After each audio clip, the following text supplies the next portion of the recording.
Today on the 21st show, the campaign to be the next U.S. Senator from Illinois after Dick Durbin's decision to not seek re-election. We'll have the third in our series of conversations. Don Tracy is an attorney and was chairman of the Illinois Republican Party for 3 years, starting in 2021. We'll talk with him live in studio about domestic policy, foreign affairs, and what it'll take to win the nomination of President Donald Trump's Republican Party while also remaining viable for a general election in a blue state. We also want to put your questions to the candidate, so give us a call at 800-222-9455. That's 800-222-9455. I'm Brian Mackey with Don Tracy for the hour, today on the 21st show, which is a production of Illinois Public Media. But first, news.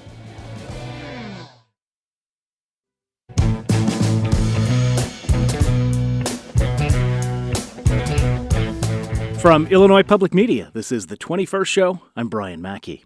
We're talking today with Don Tracy, former chairman of the Illinois Republican Party and a candidate for the Republican nomination for United States Senate. The current office holder, Dick Durbin, is retiring at the end of his term. Tracy was born in Mount Sterling, a small town in rural western Illinois. He's the oldest of 12 children. He attended Western Illinois University, earned a bachelor's degree in business administration from Arizona State, and got his law degree from the University of Memphis. He's been an attorney for more than 5 decades now, currently senior counsel at Brown, Hay & Stevens, a firm that boasts a young Abraham Lincoln among its former members. Tracy previously ran for lieutenant governor in 2010, and he served as head of the state's gaming board under Governor Bruce Rauner. He is one of 8 Republicans, at least as of the end of the filing period on Monday, that could change, who is seeking the Republican nomination for Senate. Don Tracy joins us live today in our studios in Urbana. Welcome to the 21st show. I'm glad to be here, but I have to point out I was born in Urbana. Oh, good to know. Where we are right now, not Mount Sterling. I grew up in Mount Sterling, but I was born in Urbana. My parents both graduated from the University of Illinois. Good to know. All right. Thank you for the correction. So let's talk about that. Talk about your early life being born in Urbana, growing up in Mount Sterling. I don't really remember Urbana because we moved there to Henry, Illinois. I don't remember Henry, Illinois, because I was quite young. I think we moved to Mount Sterling when I was 3 or 4, in like 53 or 54. Lived there a couple years, moved to Dallas, Texas for a couple years, when my dad took a new job. When he was here, he was working for Prairie Farms in his senior year after he returned from the war. And then dairy cooperative. He met my mom at the Newman Center here in Champaign or Urbana. And as he put it, and my sisters and brothers, some of my sisters don't hate for me to tell this story, but according to Dad, he saw this young farm girl from Christian County who was struggling to dance, the way he put it. And so he rescued her, I guess, and then they married, and I was born here, and my brother Pat was born here. And he worked for Prairie Farms and doing their newsletter, and so they hired him after he graduated from college with a degree in dairy science.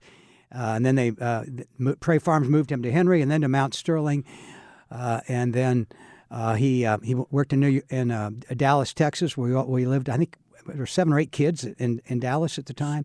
Then we moved back to Mount Sterling to work again for Prairie Farms. And then in 1960, he decided to start his own business, which is the family business now that we have called Dot Foods. Okay. I'm told by one of our producers that your website does say born and raised in Mount Sterling, so I appreciate the Thank you check-up. for telling me that. So we will correct that.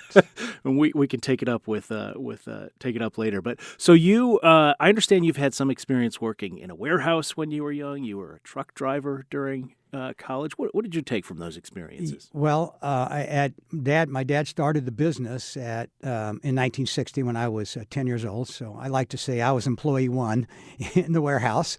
And the warehouse at that time was a 2-car garage. And my brother Pat was 9. And since he was younger, I claim that he was employee number 2. Since then, that's when I started working for Dot. And I worked in the warehouse until college summers, and then I drove a truck for the business.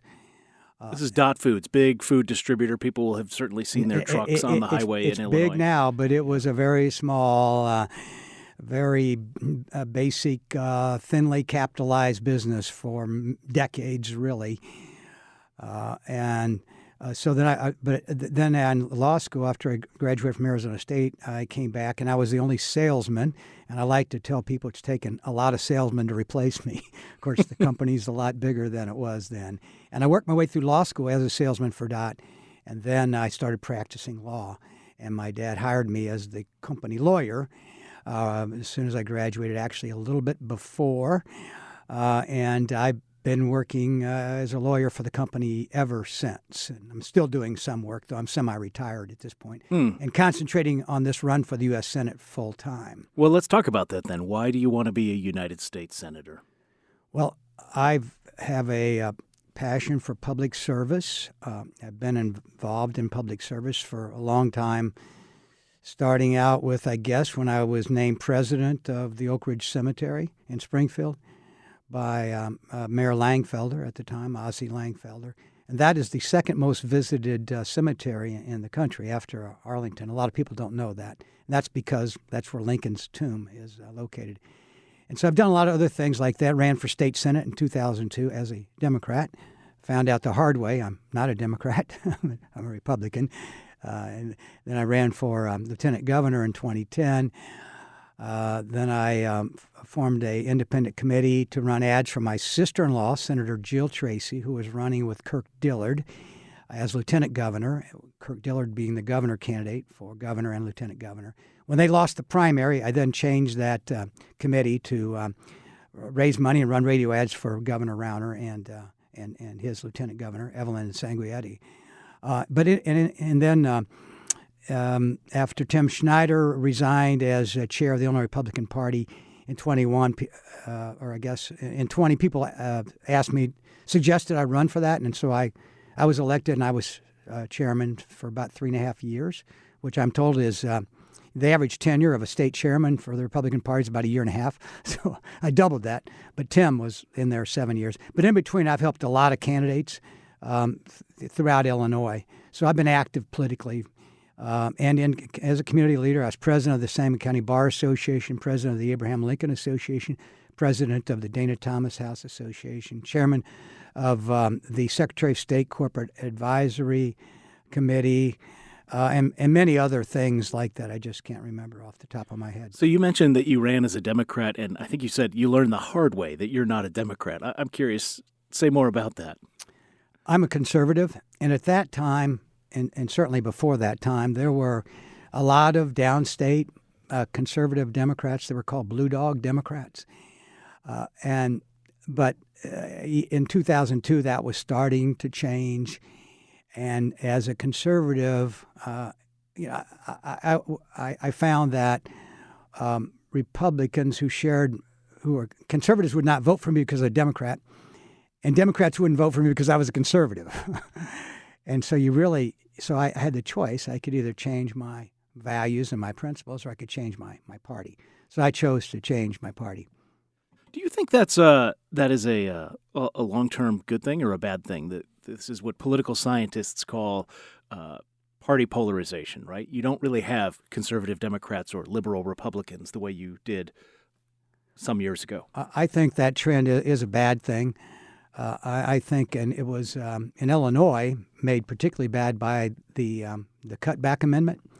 Before the Cutback Amendment in, I think, 1978, each House district, for example, would have 2 state reps from the majority party in that district and 1 from the minority party. So even in the deepest part of I guess, red Illinois, you would have at least 1 Democrat state rep in those districts. And the same thing in Chicago. There would be, where there's hardly any Republican reps now, there would be 1 in each of the districts up there. And as a result, those the reps in those districts had to work together and did work together to represent their district. And they, got to know each other. And there just seemed like there was more cooperation in those days as a result of that, more bipartisanship. It's a It's one of Pat Quinn's lasting legacies in Illinois, for better and worse. Well, it is for worse, in my opinion. Sure. So, all right, let me remind listeners this is the 21st show. We're speaking with Don Tracy, who is a Republican primary candidate for the United States Senate. If you want to join us today, 800-222-9455 is the number. If you have questions for Mr. Tracy, 800-222-9455. All right, I have a number of policy questions I want to get to because obviously one of the big aspects of being a senator is dealing with policy, particularly foreign policy. Let's start there. It's been 2 years since Hamas attacked Israel, and Israel has been waging war in Gaza. How do you assess the United States' response to October 7th and all that's happened since? I think it's been measured and appropriate from the very beginning. We don't have boots on the ground there, but Israel has been a very strong ally of ours for many years in the Mideast, and continues to be, and we should support our allies. The United States needs, and I particularly appreciate our efforts to bring peace finally in the Mideast. That is a really hard climb, but it needs to be done. I like to say, when people ask me why I'm so interested in politics, even though I'm not a career politician. It's not been my career. The jobs I've done in politics don't pay, except gaming board paid $500 a meeting, but it was not quite a full-time job. It was about a half-time job as chair. But as I like to say, politics, I think, are one of the most important human endeavors, because with good politics, you have peace and prosperity. And with bad politics, you have war, death, and destruction. I think it's the most important politics is the most important human endeavor, the most complex also, aside from war. And politics is the alternative to war. I agree with that sentiment. I want to stick with this situation in Israel and Gaza, though, because some have called what Israel did there a genocide, right? 64,000 Palestinians, according to the Associated Press, have been killed. What do you think of that characterization? I think it's absolutely wrong. By the way, do you know how many people died in World War II? Millions, right? Tens of millions. Right. The latest estimate I saw was 60 to 90 million. I've been saying 50 million for years, but I guess that revision, that has been revised upward. Now, war is awful, and there's there's always collateral damage in war. And I have heard from others who have studied this far more than me is that Israel, and defending itself and responding to the October 7th Hamas attack, brutal attack, has done a better job of minimizing collateral damage than almost any other warring nation in a war of this consequence. I know people may disagree with that because, today wars are more televised. There's more information, so we're more aware of the collateral damage to war. But if you want to look to a war where there's a lot of collateral damage, look at World War II. Speaking of Europe, where World War II was often, or at least part of it was centered for the American imagination at least, does the United States have an interest in a free Ukraine? Well, I think so. Not everybody in the Republican Party seems to share that view these days. I think there is some divergence of opinion there.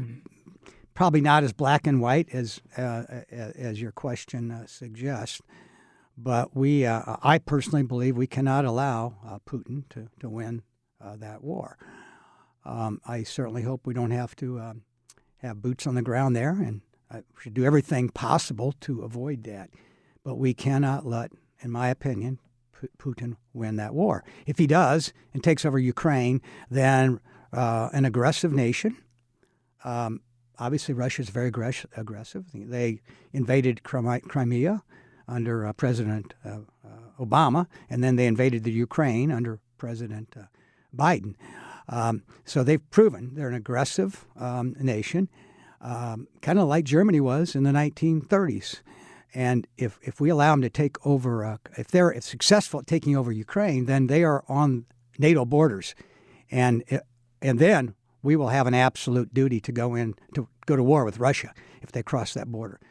So Ukraine's a good buffer, and we need to make sure Russia does not conquer Ukraine. Make the case to younger voters, maybe who don't have the background of the Cold War and the experience that some of us grew up with of, the threat from Russia or the Soviet Union before, who, were, I think a lot of people were enamored of President Trump's idea that that's not our business. We need to get out of Europe. We need to get out of NATO. Europe's not doing enough for its own security. How do you make the case that to people that this is something that it's valuable for America to continue pursuing, especially younger Republican voters? I think the better analogy or precedent is World War II, not the Cold War. In World War II, Hitler started out small, conquering, I think, the Alsace-Lorraine area, France, because France did not resist. And people have to remember that about 20 or 30 million died in World War I. It was just an awful, awful war, trench warfare. All these, vibrant young men living and dying underground in these trenches, bombarded by artillery constantly. The flower of the youth of Europe was destroyed for an entire generation in that war. So when Hitler started taking over Germany and then started advancing based on various claims of rightful ownership, like to Alsace-Lorraine, which they've been fighting over, I think, for centuries, France didn't want to fight another world war. England didn't want to fight another world war. So they did not push back there. So then he went into Austria, and they didn't push back. But then Czechoslovakia had a big standing army. Do we need to take a break? We do need to take a break, yes. We will continue this conversation with Don Tracy. I'm sorry, we are on a fixed clock on our program today. So we are speaking with Don Tracy, candidate for United States Senate, or for the Republican nomination, I should say. We'll be right back. Support for the 21st show comes from the Des Moines Arts Center, presenting Manuel Alvarez Bravo, a pioneer of Mexican photography, featuring collaborators like Frida Kahlo, Diego Rivera, and more. On view through January 18th. More information at DesMoinesArtsCenter.org.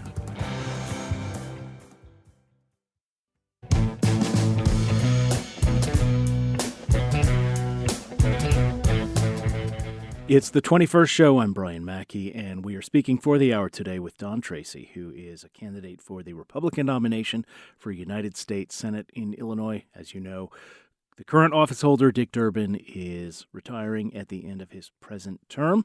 If you want to join us today, if you have a question for Don Tracy, 800-222-9455 is the number. 800-222-9455. So before the break, and I had to so rudely interrupt you, we were talking about making the case for especially a younger generation who maybe doesn't see the value of NATO as the president seems to not necessarily see the value of NATO today. And you were talking about the cost of World War I and World War II, and I'll let you finish your thought, please. All right. Well, as I was saying, Hitler started out small, took over Germany, and then Alsace-Lorraine, which was a disputed territory between Germany and France for many, many decades, if not centuries. Then he took over Austria, and then he was threatening Czechoslovakia based on the claim that there were a lot of German-speaking peoples in Czechoslovakia. And France and England in particular had been exhausted by World War I. They had lost the flower of their youth. They did not want to go to war with Germany again. So Neville Chamberlain, who was then prime minister, went on a peace mission to Munich, Germany, to meet with Hitler and try to resolve his claims to Czechoslovakia, and made the decision to surrender, basically agree with Hitler that if he would promise not to invade anybody else, the English and the French would not defend Czechoslovakia. And at the time, Czechoslovakia had like 1 million-man army. It was a powerful force. And with help from England and Britain, a lot of people think Hitler could have been stopped then. But Chamberlain made the deal. went back to England and said, we now have peace in our time because we made a deal with Hitler to stop the Germany advances through Europe. Churchill was out of office at the time, in the wilderness, as they say, and his response was to Mr. Chamberlain, at Munich, you were given a choice between war and dishonor. You chose dishonor, and you shall have war. And of course, basically, Chamberlain appeased Hitler, and as Churchill put it, that's like feeding the crocodile in the hopes of being the last one to be devoured by the crocodile. Do you see a parallel with what Putin is doing and what Hitler was doing? And Hitler obviously went on to invade Poland and Russia.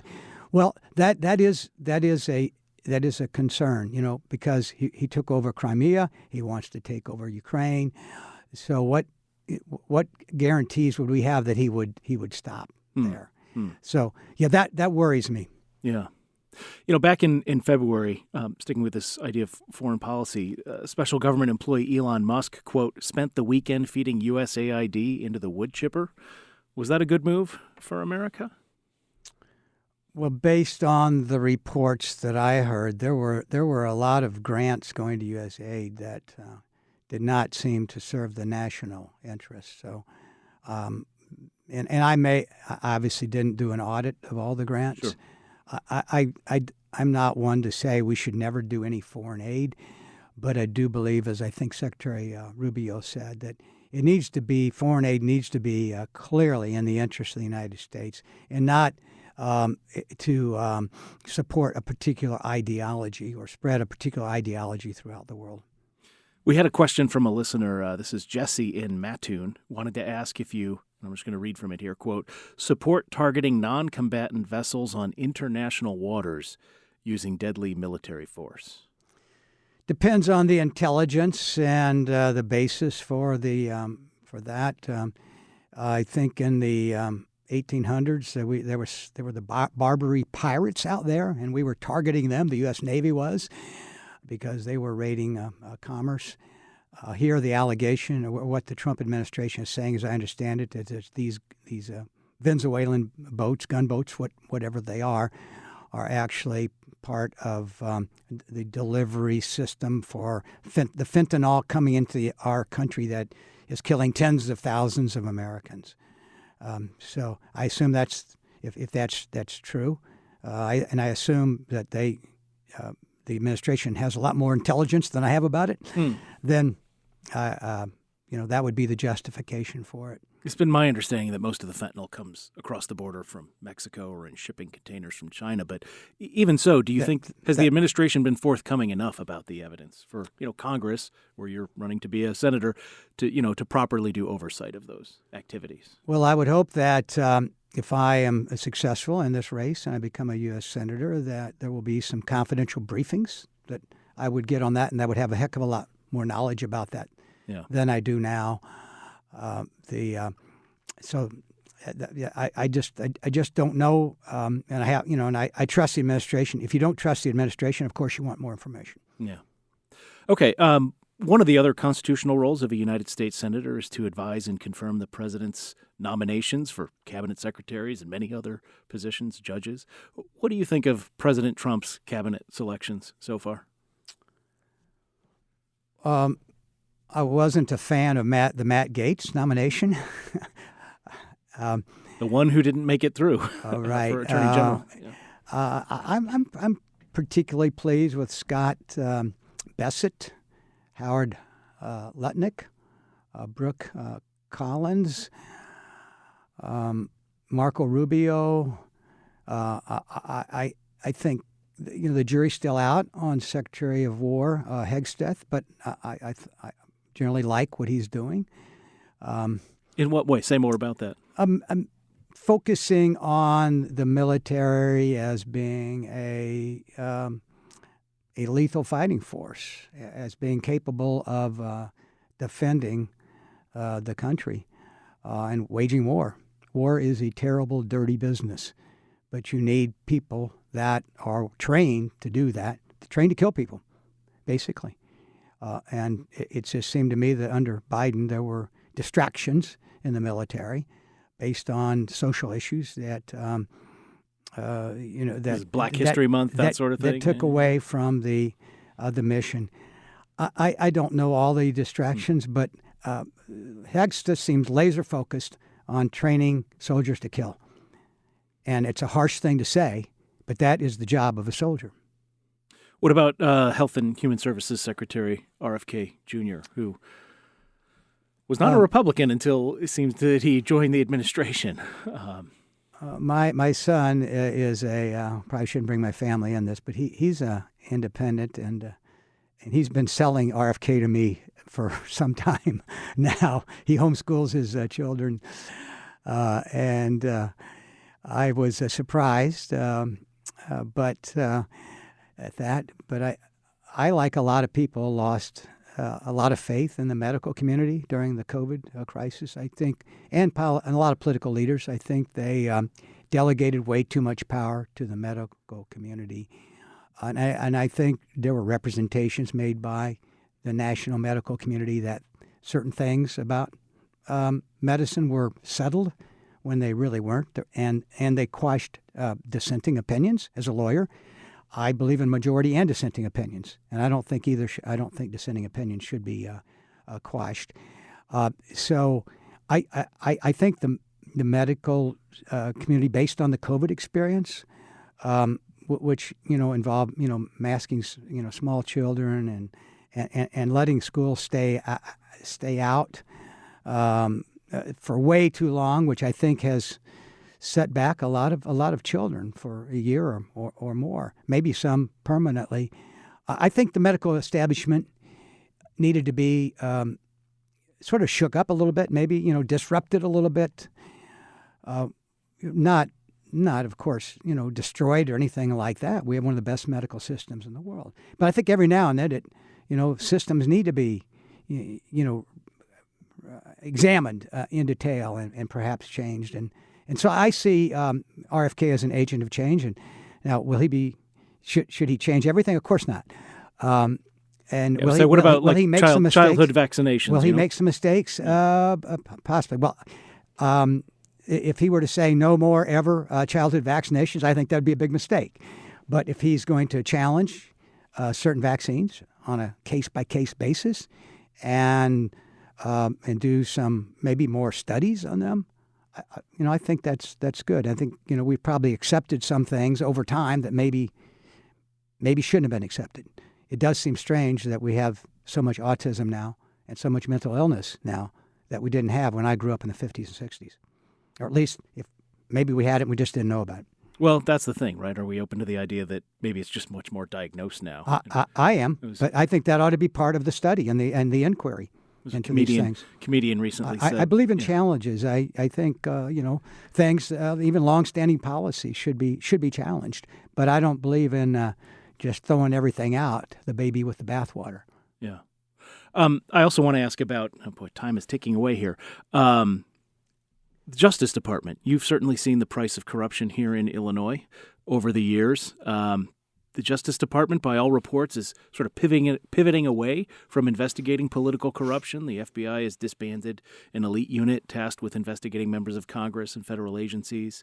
The public integrity section of the Justice Department was reduced from 30 lawyers to 5 and lost the power to file its own cases. Is that an appropriate direction for federal prosecutors? Yes, we've certainly experienced a lot of corruption in Illinois. I saw an estimate that in the 42 years that I think Madigan was House Speaker, about 2,000 Democrat Chicago politicians were indicted and convicted, about an average of one a week. I obviously think the Justice Department needs to be involved in corruption because most of those cases were brought by the federal Justice Department. In operations like Greylord, where they found that judges were fixing murder cases and divorce cases. I mean, horrible stuff. Another was, I think, Operation Silver Shovel. I forget which industry that involved. Again, the Justice Department, based on what they did with the Russian collusion hoax, which I think was one of the worst scandals and least reported scandals in the history of our country, and the lawfare waged by the Biden Justice Department. I think there needs to be some changes at the Justice Department, but the Justice Department should not be abandoning its mission of pursuing official corruption cases throughout the country. What do you mean lawfare waged by the Biden Justice Department? Say more about that. Well, I guess everybody has their own definition of lawfare. From what I have heard is that the justice that there was some collaboration with Prosecutor Bragg in New York and the prosecutor in Georgia and the Justice Department right after the president announced that he was going to run for re-election, the current president. And I think I've heard that there was some communications with Letitia James, the Attorney General of New York. And the timing of all that is very suspect.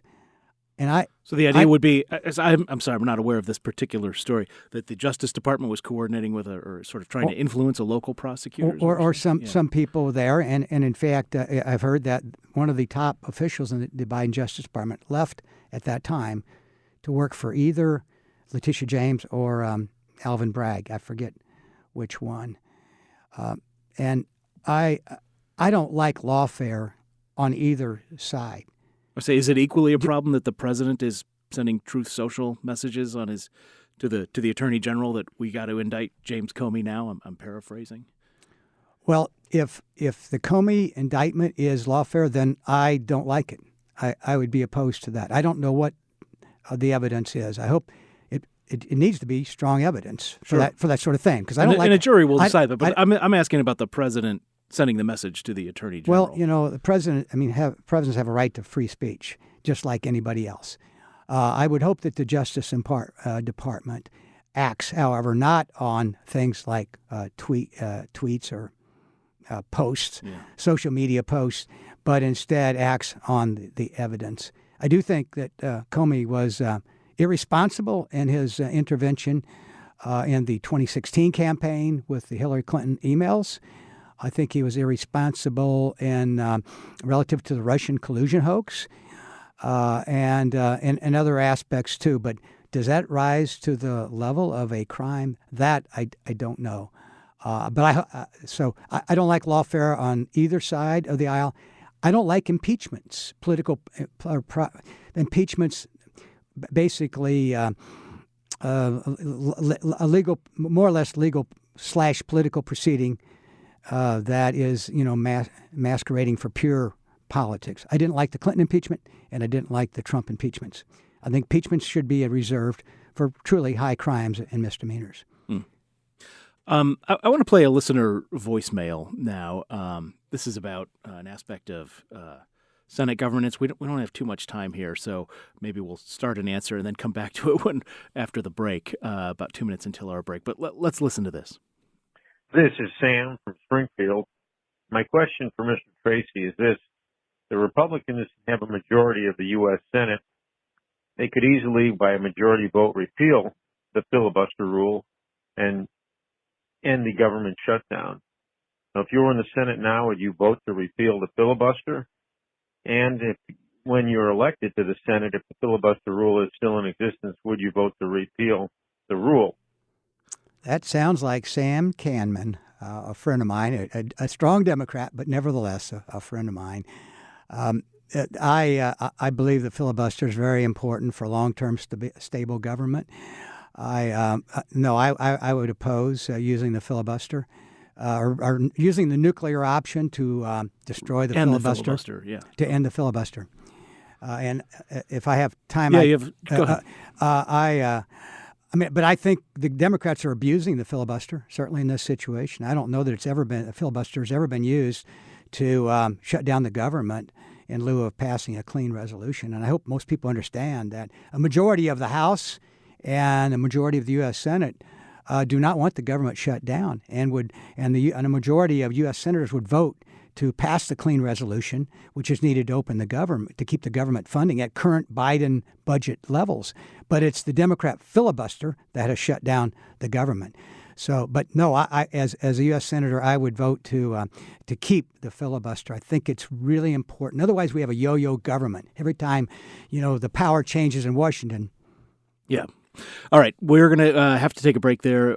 We will continue with Don Tracy, Republican candidate or I should say, a candidate for the Republican nomination for United States Senate. This is the 21st show. If you want to join us, 800-222-9455. We'll be right back.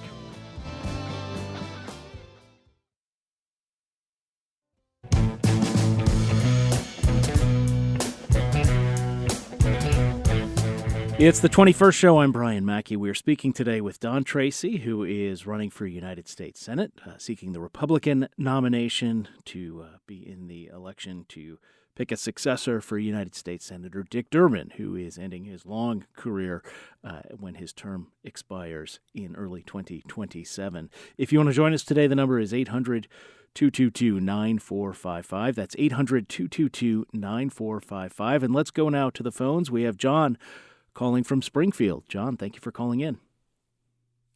Good morning, gentlemen. I just had a question for Mr. Tracy. When he was a younger guy coming up, raising a family, coming up through the ranks, if he could have ever imagined supporting someone like Donald Trump. All right. Well, Donald Trump is the duly elected president of the United States. He's been elected twice. He is a unique person in terms of how he communicates. But by and large, as I tell people, when you vote for presidents, you're really voting, your choice is not so much the personalities, though that's what the media focuses on. It is you're voting for a Republican administration or a Democrat administration. And in the old days, it seemed like there wasn't that much difference between Republican and Democrat administrations. But now that the parties are so polarized, there is a huge difference in the administrations. So for the most part, I think the president has really been a typical Republican president in terms of his cabinet members and in terms of his policies. You really think like Mitt Romney or John McCain, you think that pretty much would have gone like the Romney administration or the McCain administration would have gone like the Trump administration? I was about to say the difference is the current President Trump is more of an agent of change. And I don't know that a President Romney or a President McCain would have been agents of change as much as President Trump is. And for example, I think President Biden was very much an agent of change, or whoever was running the Biden administration. I mean, who would have thought that, we would ever have open borders? It wasn't that long ago when President Obama was called the deporter-in-chief. And my understanding is that he deported, I think, 3 million in his first term, more than President Trump deported in his first term. And there are lots of quotes by Schumer and Biden and others. I think maybe even Obama saying that you need to have a real nation. You have to have a border, and you have to enforce the immigration law. But now things have changed so much, and so Trump finds himself with 10 to 20 million illegal immigrants that flowed through this open border, and now he has to do something about that. How would you rate the job on that topic then? Scale of 1 to 10 that immigration enforcement and the Border Patrol are doing in Chicago and the suburbs, and now we're even seeing in some downstate communities here in Illinois.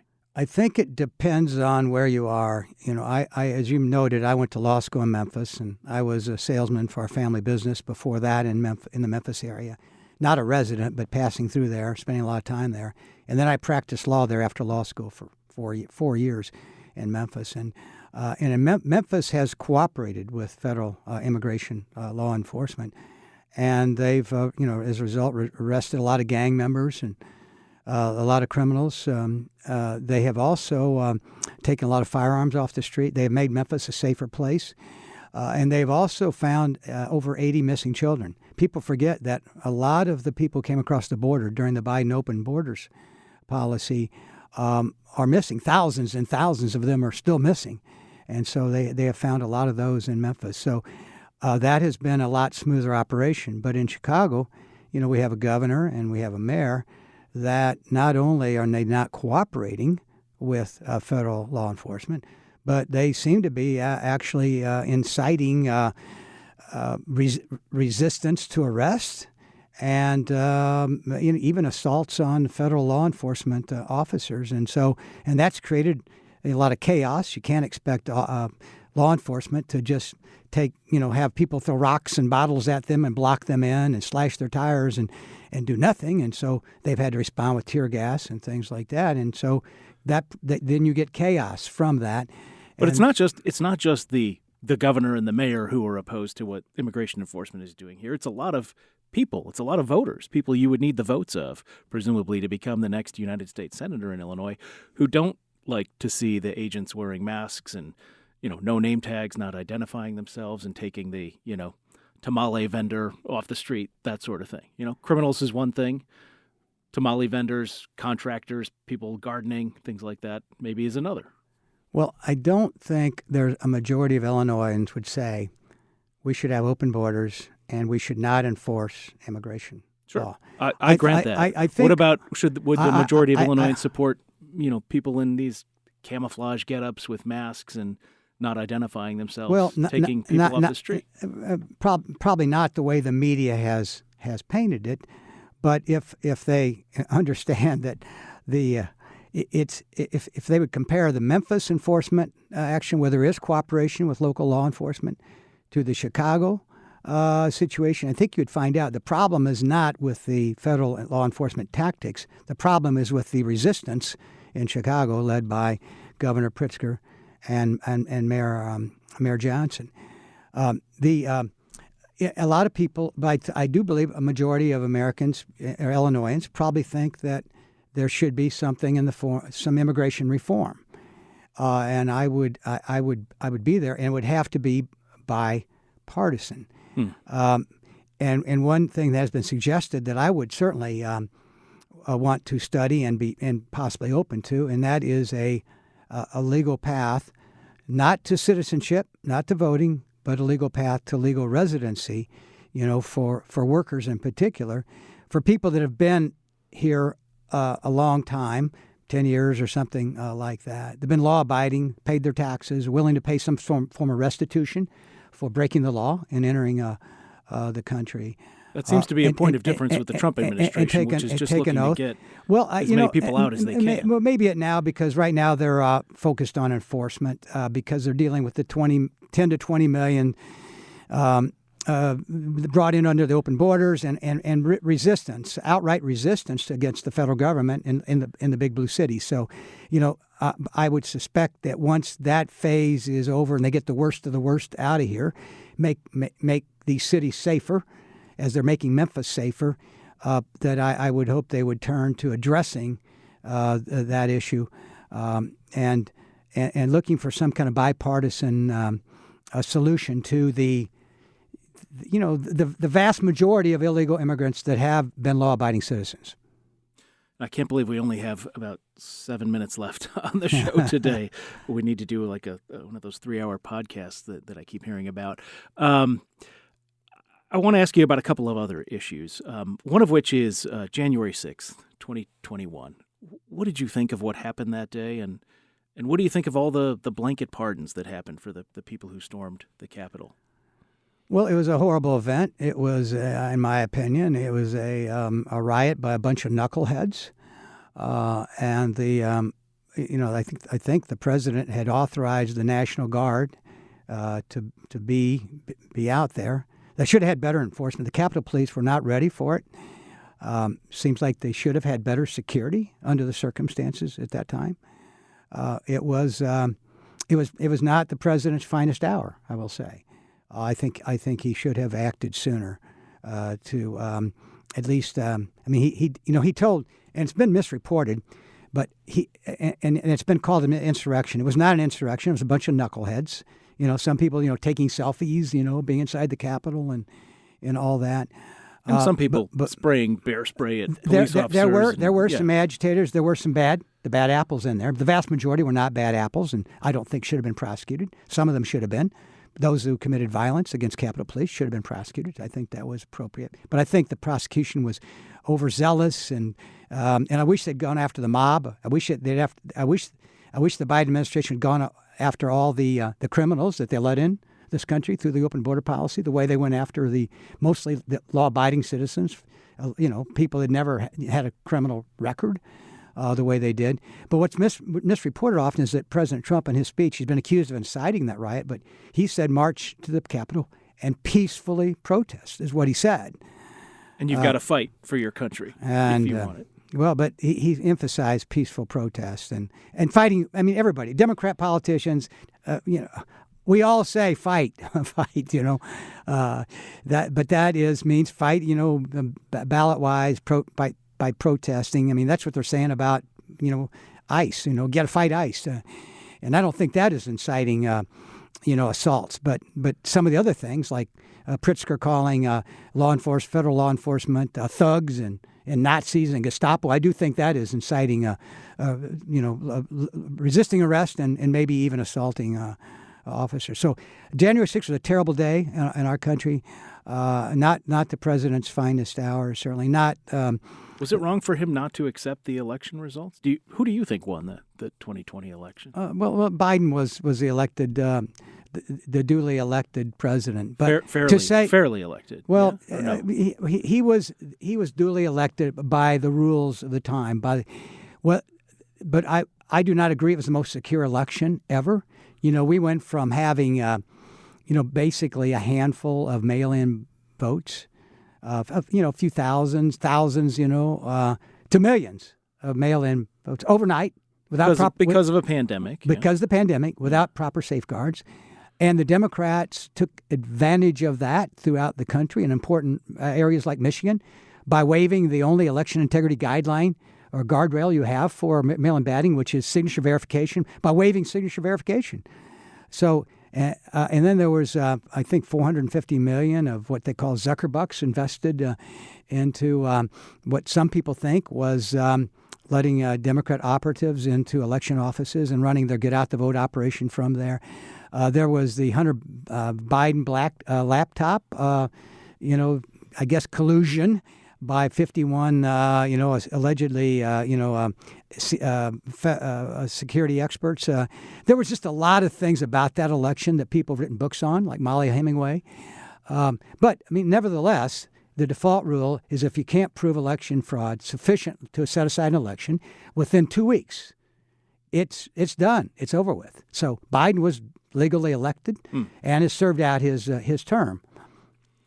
Just a couple of minutes left, and I do want to end on this note because a lot of people who've been in Illinois Republican politics as long as you have, a lot of them don't think it's their party anymore, right? Jim Edgar used to say this, the late Jim Edgar, last time I talked to him before the last election. I've heard similar sentiments from others. Is this still your Republican Party, or is MAGA the future of Republican Party? Are you MAGA? How do you see that? How do you think about that? And I'm sorry to say we only have about 90 seconds left. As state chairman, I promoted a big tent of Republican Party for all wings of the party, and I still do. We have a lot of differences in our party. I worked for, I was on the Edgar, I think, Corporate Acts Advisory Committee when he was Secretary of State. I was a friend of Jim Edgar's. I went to his funeral, and I thought he was a great governor. He became, towards the end, I think, a bit liberal. I think he endorsed a Democrat for president, which Harris. Yeah. I never thought that would happen. But he was a good man, and I consider him a friend, and I think he was one of our best governors ever. And do you think, you will win the support of the MAGA Republican Party? Your pitch to them? Well, I people use that term all the time. I'm not sure exactly what it means. I hope to win the support of all Republicans and all independents in this election, because to win this in a state that is currently blue, that I'm trying to turn at least purple by winning one of the 8 statewide seats, I'm going to need votes from not just Republicans but also independent voters. Don Tracy is a candidate for the Republican nomination for United States Senate here in Illinois. The election is coming up next year. This is the third in our series of conversations we've been having. You can also hear our interviews with Juliana Stratton and the Lieutenant Governor of Illinois and Robin Kelly, Congresswoman, who are seeking the nomination on the Democratic side. We will have more now that the filing period is done. There were 22 people who filed. I suspect there will not be that number actually on the ballot next spring, but we will start working through more of those candidates here on the 21st Show. Let us know what you thought about our conversation. talk@21stshow.org is our email address. Excuse me. The 21st Show is a production of Illinois Public Media. I'm Brian Mackey. Thanks for listening. We'll talk with you again tomorrow.